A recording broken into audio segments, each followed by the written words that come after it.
Goa Organics వారి skin care, hair care, wellness products కోసం AP, తెలంగాణలో డిస్ట్రిబ్యూటర్లు కావాలను వివరాలకు స్క్రీన్ పైన ఉన్న నెంబర్ కి కాల్ చేయండి. అందరూ సొంతూళ్లకు ఓటు వేసేందుకు వచ్చారు. సోమవారం ఓటు హక్కును వినియోగించుకుని మళ్లీ హైదరాబాద్ కు తిరుగు ప్రయాణం అయ్యారు. ఎదురుగా వచ్చిన బైక్ ను తప్పించబోయే పెట్రోల్ బంక్ లోకి ఓ బస్సు దూసుకెళ్లడంతో పెను ప్రమాదం తప్పి అంతా ఊపిరి పీల్చుకున్నారు. యాదాద్రి భువనగిరి జిల్లా ఆలేరు పట్టణంలోని భారత్ పెట్రోల్ బంక్ ముందు ఆర్టీసీ బస్సుకు పెను ప్రమాదం తప్పింది.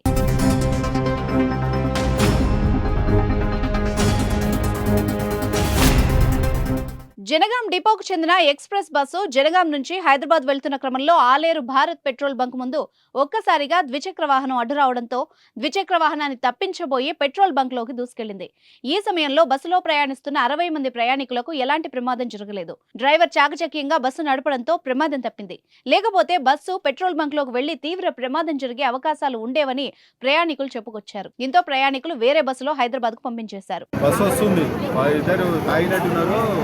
డ్రైవింగ్ చేసుకుంటే సైడ్ నుంచి దుర్కొచ్చిండు బండి తప్పిపోయి డ్రైవర్ సాబ్ నైట్ ఉంది బస్సు అంటే అక్కడికే అదృష్టం అందరికి మంచిది. ఎవరి మీది చర్య ఎడిగిపోతున్నారు హైదరాబాద్ ఏం జరిగింది? అక్కడికి బైక్ అయినా తప్పిపోయి ఇప్పుడు బస్సు మాకు అపాయం ఉప్పలు వెళ్తుంటే ఆల్రెడీ 50 స్పీడ్ మీద ఉన్నాయి బండి. 50 స్పీడ్ ఉన్నప్పుడు ఒకసారి రైట్ సైడ్ పెట్రోల్ బంక్ అది, ఒకసారి రైట్ సైడ్ బైక్ ఉంది. వాళ్ళ దాదాపుగా పోయి డివైడ్ బస్సు బంక్లో కొనేప్పుడు సైడ్ డివైడ్ పెట్టి బండి ఆపేసి ప్రమాదం జరిగిందా? ఎవరికే ప్రమాదం లేదు. బస్సులు ఎలాంటి వాళ్ళు దెబ్బలు అక్కడే బైక్ ఉన్న వాళ్ళు కింద పడ్డారు.